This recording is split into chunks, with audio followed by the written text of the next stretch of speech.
Alors que beaucoup cherchent à se faire un nom dans l'audiovisuel, lui s'est surtout fait un prénom. Et d'ailleurs, ils sont rares ceux qui connaissent son patronyme. Oui, notre invité fait presque partie de la famille, il est comme un intime qu'on appelle par son prénom sans même le connaître. Et cela fait partie de ses grandes forces. Il est entré dans vos foyers grâce à des émissions de télévision, il a appris 1000 choses à vos enfants grâce à son don de vulgarisation. Et il a mis du sourire, de l'entrain et de la bonne humeur dans la transmission des matières redoutées à l'école, les sciences. Les jeunes l'adorent, les enseignants s'en inspirent. Sa chaîne YouTube cumule plus de 2 millions d'abonnés. Sa page Instagram, plus d'1 million. Ses documentaires sont vus, revus, ses podcasts écoutés en boucle et ses livres s'arrachent. Dans un monde où la science est contestée par toutes sortes de platistes et autres complotistes, dans une société où le doute s'installe sur les vérités scientifiques, n'est-ce pas devenu plus compliqué de jouer le rôle de passeur de savoir ? N'est-ce vraiment pas sorcier de résister, de transmettre en toute quiétude ? Posons-lui toutes ces questions. Bienvenue dans Un monde, un regard. Bienvenue à vous, Jamie Gourmaud. Merci d'avoir accepté notre invitation au Sénat. Plus connu sous le nom de Jamie tout court, il faut dire que vous avez donné votre prénom à beaucoup de vos émissions. Le monde de Jamie, c'est Jamie, Jamie épicurieux. 365 nouveaux jours avec Jamie, ça c'est votre almanach paru chez Nathan Éditions. Et bien sûr l'émission C'est pas sorcier qui a cartonné pendant plus de 20 ans. Votre mot d'ordre sur votre chaîne YouTube et votre page Instagram, c'est le goût du savoir, ça se partage. Est-ce que c'est pas devenu plus compliqué aujourd'hui de partager son savoir ? Alors non, le partager, c'est pas plus compliqué. En revanche, faire en sorte que certains y trouvent du goût et bon goût, c'est peut-être un peu plus dur. Oui, mais le partage d'un savoir scientifique aujourd'hui qui peut être contesté, ça ne crée pas de polémique, de questions, de réactions même d'un certain public ? Ah si, bien sûr, ouais. Bien sûr, plus que jamais. Vous avez cité différentes émissions. Quand je faisais ces émissions, il n'y avait pas de réseau. Donc la parole était moins libre, entre guillemets, et donc bien sûr il nous arrivait de faire des erreurs, bien sûr il nous arrivait d'être remis en question, mais ça se passait par courrier interposé, voilà, et il est toujours plus difficile d'écrire un courrier à la main ou même un mail que d'avoir une réaction sur les réseaux. Quand vous dites plus que jamais, c'est-à-dire que dès que vous publiez une vidéo, il y a des savoirs contestés, vous prenez tous les thèmes qui sont le terreau du complotisme sont des thèmes autour desquels on a des réactions.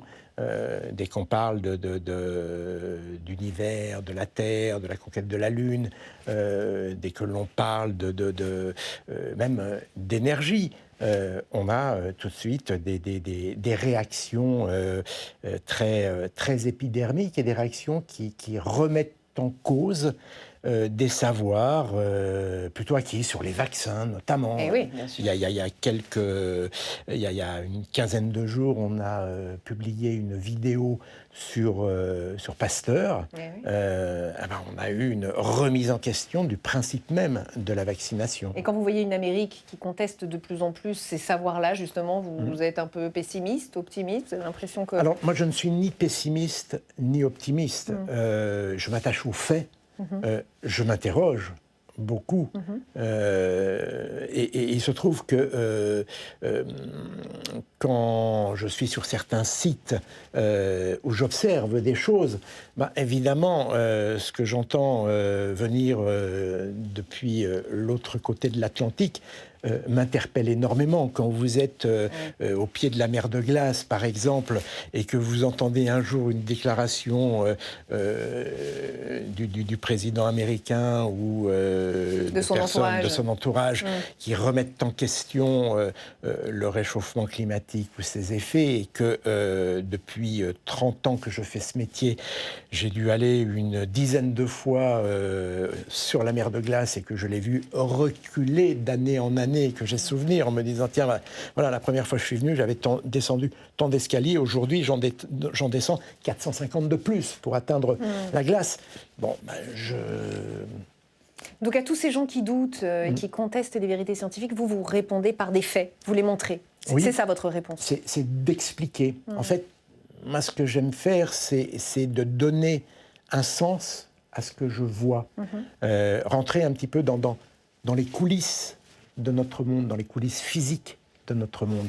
Et d'abord parce que moi-même, j'apprends beaucoup. Je vous ai entendu tout à l'heure quand vous dressiez ce portrait élogieux de dire que j'avais appris 1000 choses aux uns et aux autres. J'ai moi-même appris 1000 choses et j'en apprends encore beaucoup. Voilà. Et je pense que c'est ce qui me motive, ce qui me donne envie de continuer.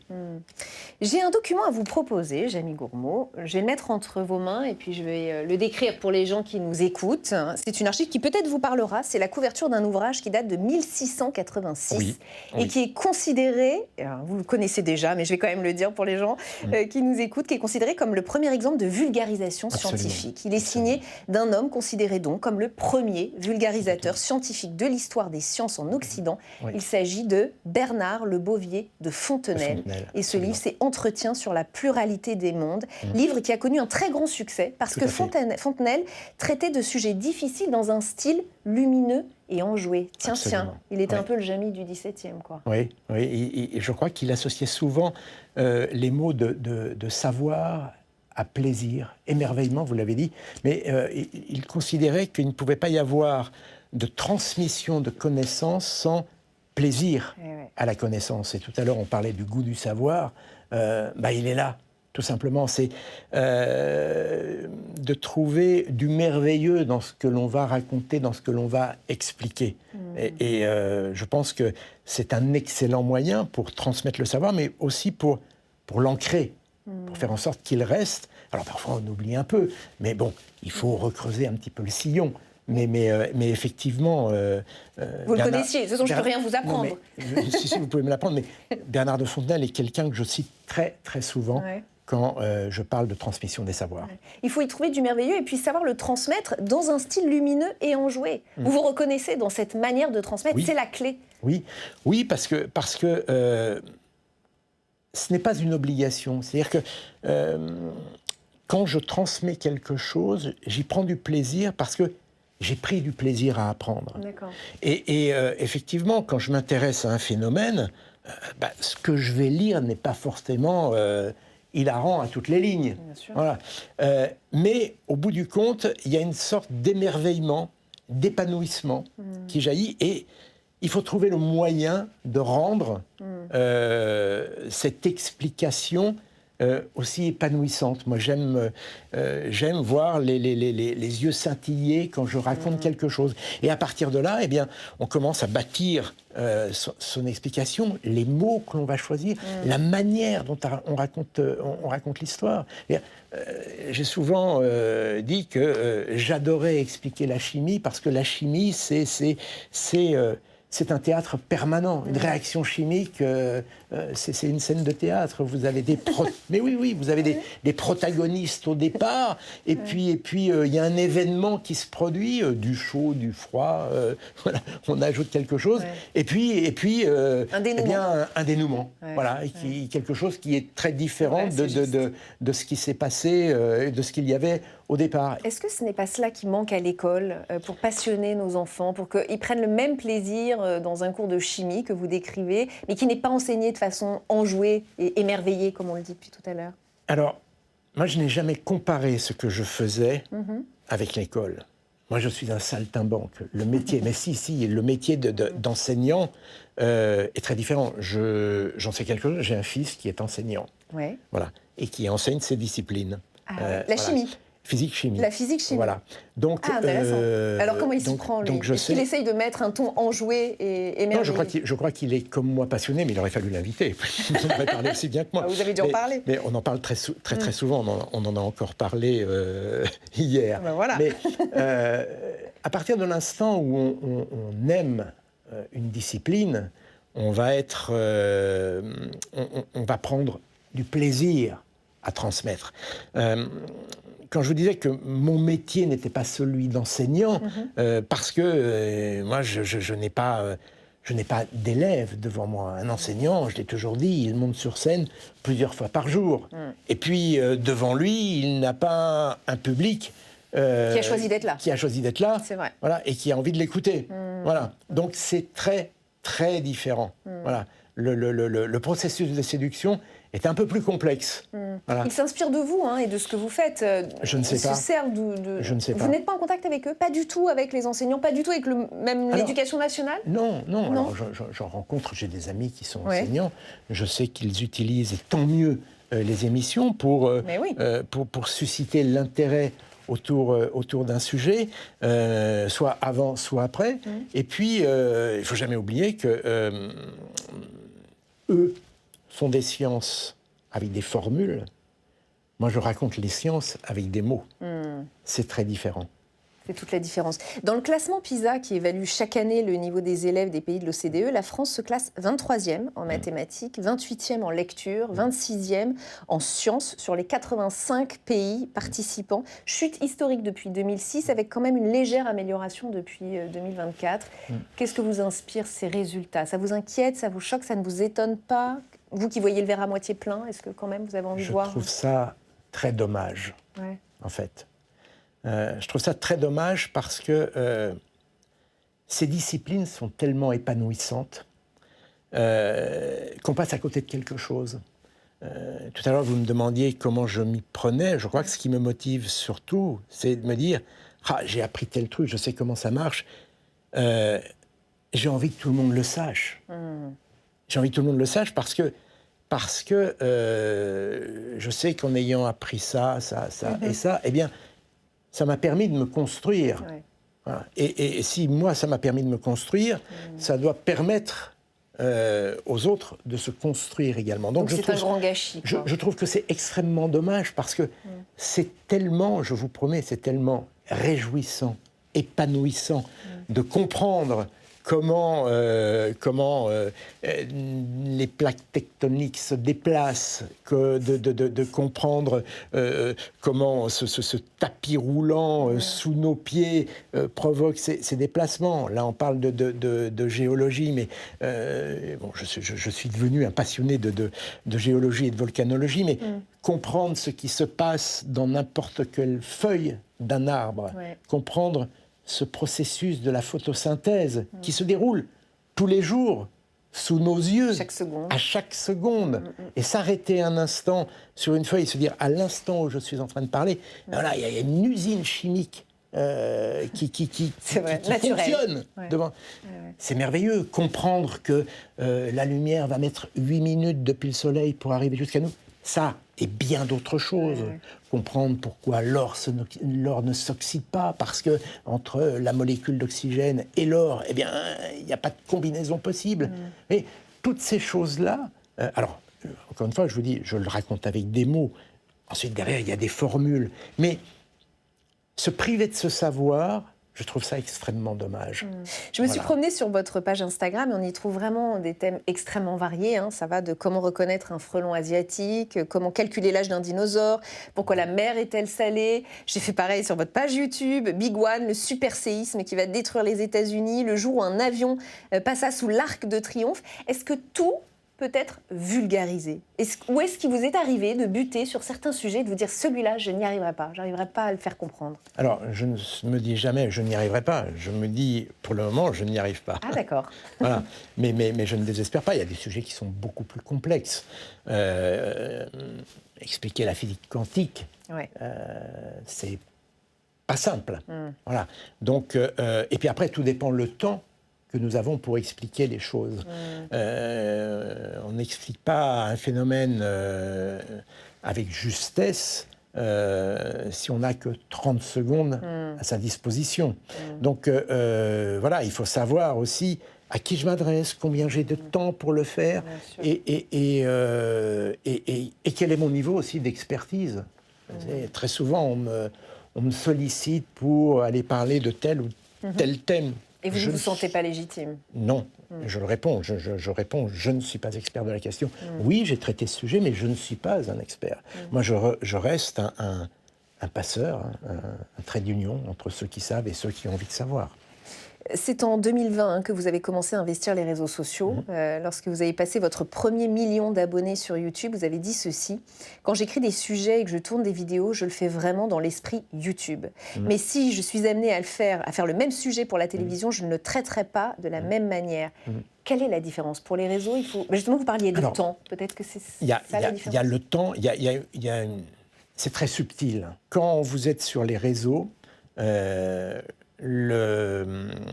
celui ou celle qui vous regarde a choisi d'aller vous regarder. D'accord. Donc, vous entrez plus directement dans le sujet. À la télévision, on choisit pas de la même manière d'aller vers un programme. C'est-à-dire qu'on y va, mais on peut basculer sur un autre. Donc, il y a... On subit davantage, vous voulez dire? Parce que c'est là. Peut-être. Mais l'entrée en matière sera différente. On va aller chercher le public. C'est plus exigeant, du coup? Non, ce sont deux formes d'exigence différentes. D'accord. Parce que quand j'ai commencé sur les réseaux, j'écrivais un petit peu comme j'écris en télévision. Mais oui. Il faut savoir se remettre en question et s'entourer de gens qui savent faire. Ça, c'est très important. Et donc, aussi, savoir entendre qu'on ne fait pas bien et qu'il faut se corriger. Et donc, moi, à plus de 50 ans, j'ai laissé des personnes qui en avaient 30 me dire « c'est pas comme ça qu'il faut faire, il faut faire comme ça ». Voilà, donc... Et la remise en question n'a pas été trop difficile? Non, du tout. Du tout, parce que alors parfois on se dit attends, non, quand même pas. Il y a un dialogue, l'équilibre quand même entre ce que vous savez déjà. C'est ce dialogue qui est enrichissant pour tout le monde. Jeannie Gourmaud, c'est l'un de vos grands paradoxes. Tout le monde vous appelle par votre prénom. Vous faites presque partie de la famille dans de nombreux foyers français, mais personne ne vous connaît vraiment. Moi, j'ai un petit peu creusé. Et vous êtes né et vous avez grandi en Vendée. Des souvenirs d'enfance, j'en ai des tonnes. Dites-vous, on habitait dans un endroit au nom rigolo, la Petite Salade. En Vendée, dans les années 70, vous continuez, on était loin de tout, c'était rural. J'avais le sentiment que Paris était très loin, presque inaccessible.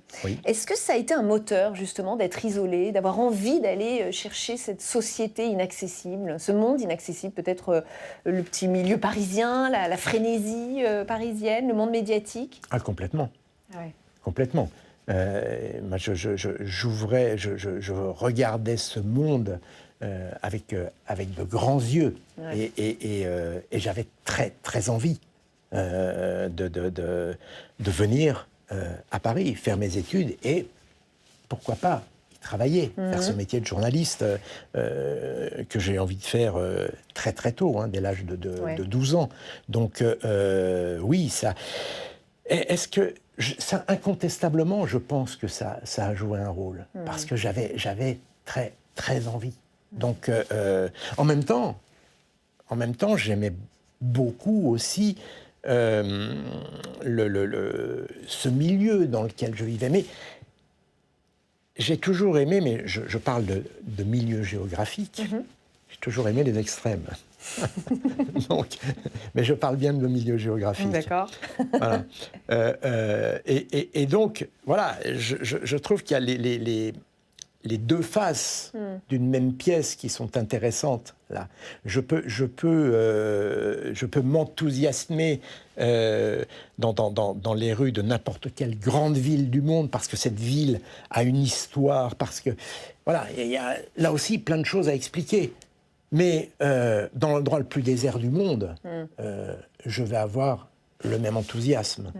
Donc voilà, j'avais envie de cette rupture. Et alors c'est intéressant, vous l'avez dit, effectivement, le journalisme arrive assez vite dans vos envies d'adolescent, 12-13 ans. Je crois que vous étiez plus attiré par le journalisme que par les sciences d'ailleurs, et vous avez même passé un bac littéraire. Oui, tout à fait. Et vous dites, j'aimais raconter des histoires et écrire, vous aimiez beaucoup la lecture, et finalement, c'est peut-être ce qui fait le sel et l'originalité aussi de votre façon de donner, de passer, de transmettre le savoir, c'est que vous racontez des histoires. Oui, parce que j'ai eu envie de raconter la science comme on raconte autre chose. Je vous parlais de chimie et de théâtre tout à l'heure. Je crois que ça illustre très très bien ce que j'ai eu envie de faire. Voilà. Et quand j'ai commencé à m'intéresser aux sujets scientifiques, j'ai tout de suite eu envie de les raconter de cette manière. Voilà. D'en faire une matière attrayante, quelque chose de chaud et non pas de froid. Mais c'est une époque aussi, parce que moi j'ai commencé à faire des sujets de science à une époque où il était encore bienvenu d'utiliser les termes les plus abscons pour parler de science. Moi j'ai le sentiment que lorsque ma grand-mère regardait la télévision, plus c'était compliqué, plus elle avait l'impression que le scientifique était compétent. Oui, voilà. Et pendant très très longtemps, cette image est restée. Et on a eu la chance avec Fred, quand on a commencé C'est pas sorcier, d'arriver à une période charnière où il fallait dépoussiérer tout cela et où on nous autorisait à le faire différemment. Il y a aussi un élément de votre enfance que vous avez confié récemment à la télévision et que je trouve intéressant pour comprendre votre chemin. Vous avez eu un accident très grave à l'âge de 3 ans et vous avez été trépané, c'est-à-dire qu'on vous a ouvert le crâne et vous avez déclaré ceci: pendant très longtemps, ma maman me demandait de faire attention à ma tête. Si je prenais le moindre coup dans la tête, j'avais des douleurs terribles. Faire attention à sa tête. Finalement, est-ce que c'est pas aussi ce que vous faites en vous cultivant comme ça, en vous abreuvant de savoir et en enseignant, en transmettant le savoir aux autres, une tête bien faite pour tout le monde? Oui, alors ça a probablement joué un rôle important quand j'étais enfant. Ça m'a probablement écarté de jeux peut-être un peu violents et ça m'a peut-être amené à passer plus de temps sur des activités, on va dire, entre guillemets, studieuses. J'ai peut-être passé plus de temps... Plus douce, en tout cas. Plus de temps dans tout l'univers à construire des cabanes ou autres, à regret, probablement, à cette époque. Et peut-être aussi que mon engouement pour la ville, dont je vous parlais tout à l'heure, tout cela est peut-être lié. Je n'ai pas fait de psychanalyse, je n'ai pas envie d'en faire, mais peut-être que tout cela est lié. À la lueur de celui... Mais je me suis bien rattrapé depuis, sur les activités casse-cou. C'est vrai ? Oui. Et à la lueur de celui que vous êtes aujourd'hui, quel conseil donneriez-vous au petit garçon que vous étiez ? Qu'est-ce que vous lui diriez avant qu'il ne se lance dans la vie ? Écoute-toi. Je me suis écouté. Donc, je ne lui donnerai pas plus de conseils. Peut-être même,